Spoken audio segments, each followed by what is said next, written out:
देश में कोरोना का तांडव लगातार जारी है। अब तक के सारे आंकड़े कोरोना ने ध्वस्त ध्वस्त कर दिए हैं। पिछले 24 घंटे की बात की जाए तो पिछले 24 घंटों में कोरोना के 1,68,912 नए केस आए हैं सामने। संक्रमित मरीजों की संख्या 12 लाख के पार हो चुकी है।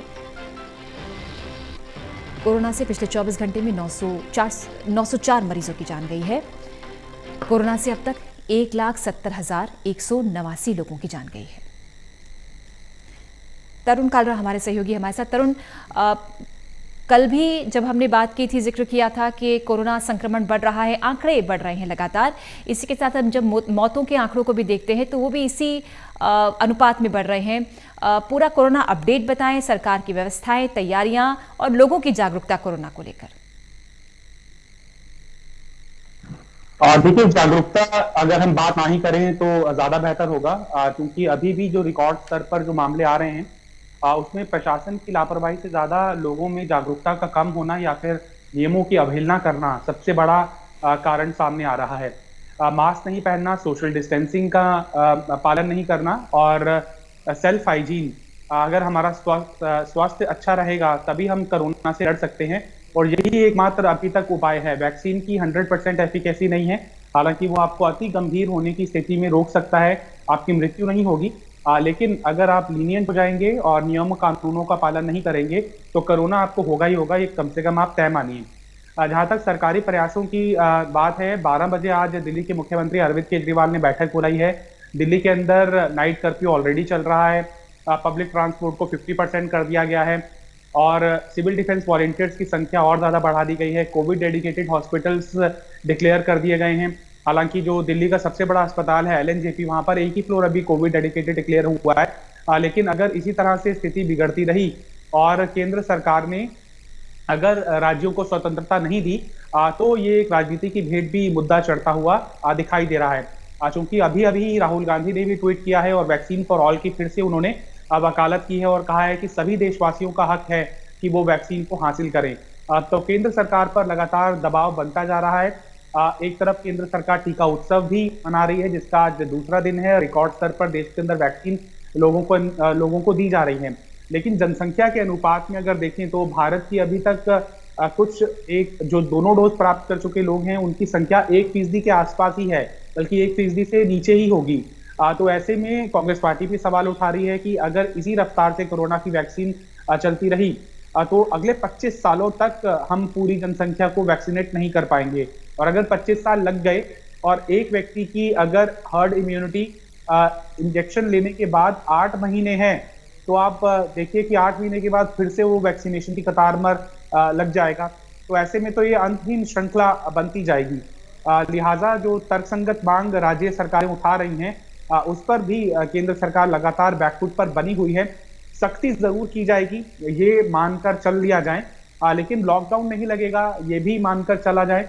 चूंकि जो राजस्व है, दिल्ली सरकार हो चाहे अन्य राज्य सरकार हो चाहे केंद्र सरकार हो, वो बहुत ज्यादा अफेक्ट हुआ था पिछले लॉकडाउन के दौरान भी।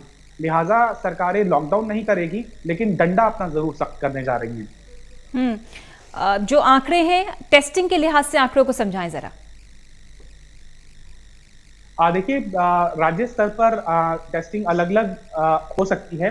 दिल्ली के अंदर आरटीपीसीआर 70% से ज्यादा है और लगातार 8वां या 10वां दिन है जब दिल्ली के अंदर 1 लाख से ज्यादा लोगों की टेस्टिंग हो रही है। उसी के हिसाब से पॉजिटिविटी जो परसेंटेज है वो भी बढ़ता जा रहा है। मुझे याद है कि स्वास्थ्य सचिव ने एक बार एग्जाम्पल दिया था कि अगर एक तालाब में मछलियां हैं और एक नेट हम डालते हैं तो 20 मछलियां निकलती हैं और दूसरी बार नेट डालते हैं तो 25 मछलियां निकलती हैं, तीसरी बार डालते हैं तो 40 निकलती हैं। तो इसका मतलब यह है कि तालाब के अंदर बहुत ज्यादा मछलियां हैं और हमें अपना नेट बड़ा करने की जरूरत है ताकि ज्यादा से ज्यादा मछलियों को पकड़ सकें। लिहाजा टेस्टिंग भी उसी लिहाज से बहुत इंपॉर्टेंट कोरोना से लड़ाई के दौरान हमारा हथियार है। जब तक टेस्टिंग से हमें व्यापक असर नहीं पता लग पाएगा कि सोसाइटी में कहां तक फैल चुका है, और जो राज्य सरकारें सीरो सर्वे कर रही हैं कि किन किन लोगों के अंदर हर्ड इम्यूनिटी डेवलप हो चुकी है।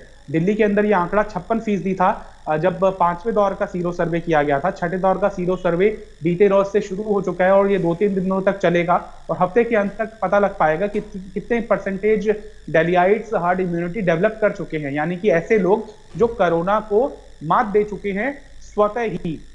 बेशक उन्हें एक बार कोरोना हुआ है तो उसके अंदर हार्ड इम्यूनिटी डेवलप हुई है, या फिर वैक्सीनेशन के जरिए उनके अंदर हार्ड इम्यूनिटी डेवलप हुई है, या फिर उनकी जो हेल्थ की संरचना है वो इस तरह की है, वो अपने आप से ही ओवरकम कर पाई कोरोना वायरस को। कई लोगों के अंदर इम्यूनिटी इस कगार पर भी होती है, लेकिन इसका मतलब ये नहीं समझा जा सकता कि हर्ड इम्यूनिटी अगर आपके अंदर है तो आप जोखिम लें और बाजारों के अंदर बिना मास्क के जाएं और सोशल डिस्टेंसिंग का पालन ना करें। सबसे ज्यादा जरूरी यही अहम चीजें हैं, इसीलिए अब शादी ब्याहों के अंदर 50 ही लोगों की अनुमति दी गई है। फ्यूनरल के अंदर भी 20 लोगों को ही सीमित कर दिया गया है। स्कूल कॉलेज पूरी तरह से बंद कर दिए गए हैं। आगे रिस्ट्रिक्शंस और बढ़े उसको लेकर समीक्षा बैठक आज अरविंद केजरीवाल कर रहे हैं। तो आशंकित तौर पर यही माना जा सकता है कि नाइट कर्फ्यू के साथ साथ वीकेंड लॉकडाउन के ऊपर भी दिल्ली सरकार विचार कर रही है कि सैटरडे संडे पूर्ण लॉकडाउन लगा दिया जाए, क्योंकि ये एक ऐसा वक्त है जब लोगों की छुट्टी होती है और बड़ी संख्या के अंदर मॉल्स का रुख करते हैं, बाजारों का रुख करते हैं, सोशल डिस्टेंसिंग की धज्जियां उड़ाते हैं। लिहाजा उस दौरान लॉकडाउन का साथ लिया जा सकता है और लॉकडाउन ही एकमात्र आखिरी उपचार है। इस संभावना से भी इनकार नहीं किया जा सकता, क्योंकि प्रशासन और ज्यादा क्या करे। हेल्थ इंफ्रास्ट्रक्चर वो इनहेंस कर सकता है, सख्ती कर सकता है, आंशिक लॉकडाउन लगा सकता है, लेकिन अगर इससे भी चीजें पकड़ में ना आए, और अप्रैल महीने का कोई भी ऐसा दिन शायद नहीं गया है जब रिकॉर्ड तोड़ देश के अंदर मामले स्थापित ना हुए हों। आज भी जो रिकॉर्ड टूटा है 1,69,000 के आसपास जो मामले आए हैं, वो यही ट्रेंड दिखा रहे हैं कि किसी भी वक्त ये 2 लाख का भी आंकड़ा छू लेगा। और केंद्र सरकार जो बार बार आगाह करता रहा है देशवासियों को, लगता है कि लोगों ने उसको पूरी तरह से अमल में नहीं लाए हैं। उस चिंता को जो लॉकडाउन के दौरान हम लोगों ने सरकार के साथ साझा की, और अगर लोगों की भागीदारी नहीं आई तो प्रशासन की हर तरकीबें असफल साबित हो सकती हैं। बिल्कुल, और रोजाना जब ऐसे मामले सामने आ रहे हैं कि स्कूल में बच्चे हो रहे हैं कोरोना पॉजिटिव, अस्पताल में डॉक्टर्स हो रहे हैं। ताजा मामला सुप्रीम कोर्ट को लेकर है, जहां सुप्रीम कोर्ट में भी कोरोना विस्फोट हुआ है। बिल्कुल, और ये फैलाव हर घर के अंदर आ चुका है। पहले पूजा जब लॉकडाउन था तो हम वर्क फ्रॉम होम अपनाते थे और बहुत नियमों की पालना करते थे। जिस तरह से आपको भी याद है कि कोरोना संक्रमण से हमारे भी ऑफिस के कई कर्मचारी जूझे हैं। लिहाजा हर 10-15 मिनट के बाद हम अपने हाथ को धोते थे। खाना खाना तो दूर की बात है, मास्क का इस्तेमाल करते थे। जिस भी जगह हम बैठ रहे हैं पहले उसको सैनिटाइज किया करते थे। अपने कपड़े घर के वरांडे में उतारा करते थे और वहीं से साफ कपड़े पहनकर अंदर दाखिल होते थे या फिर सीधे नहाने के लिए जाते थे। काढ़ा पीना हमारी जिंदगी का हिस्सा हो गया था, बाहर का खाना तो दूर की बात है। लिहाजा बहुत कम संख्या के अंदर लोगों के जो परिवार के सदस्य हैं वो बाहर निकलते थे। इस कारण कोरोना घर के अंदर भी कम आता था। लेकिन अब चलन में क्या हो गया है कि नौकरी तो सबको करनी ही करनी है, दुकानें तो सबको खोलनी ही खोलनी है, व्यवसाय सबको करना ही करना है। लेकिन इन सब बंदिशों के बावजूद जो चीजें हम फॉलो करते थे उसका हम पालन नहीं कर रहे हैं। ये शायद मानकर चल रहे हैं कि अगर कोरोना हो भी गया तो हम ठीक हो जाएंगे, और आखिरी स्टेज पर जब हम कोरोना वायरस हमारे लंग्स को इफेक्ट कर लेता है तब 99% जो पेशेंट हैं उनका बचना मुश्किल हो जाता है। तो हम बहुत लीनियंट हो जाते हैं हल्के खांसी जुकाम को लेकर। हमें लगता है कि ये सीजनल वायरल फीवर है, आसपास की दुकान से पैरासीटामोल या पेन किलर लेकर काम चला लेते हैं। यही एक घातक कारक है जिसके कारण मृत्यु की संख्या के अंदर भी वो भी किसी भी तरीके तोड़ देगा और तेरा समाचार भर की सुर्खियां बनकर रह जाएगा। लेकिन सेकंड वेव की बहुत डेडली है, म्यूटेंट, डबल म्यूटेंट और फॉरेन वायरस के मद्देनजर। बहुत समझदारी से हमें काम लेना होगा। शुक्रिया आपका तरुण कालरा।